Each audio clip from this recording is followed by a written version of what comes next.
నమస్కారం ఘంటారావానికి స్వాగతం. ముందుగా ప్రధాన అంశాలు.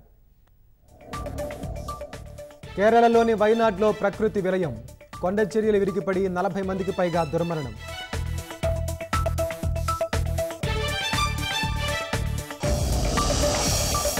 రెండు 225 మంది సైనిక సిబ్బందితో శరవేగంగా సహాయక చర్యలు, మట్టి దెబ్బల కింద వందలాది మంది చిక్కుకున్నట్లు సమాచారం.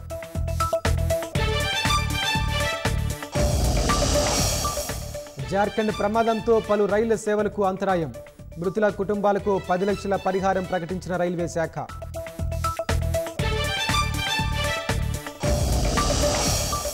శ్రీశైలం ప్రాజెక్టు మరో 2 గేట్లు ఎత్తిన అధికారులు, సాగర్ జలాశయానికి సంతరించుకుంటున్న జలకళ.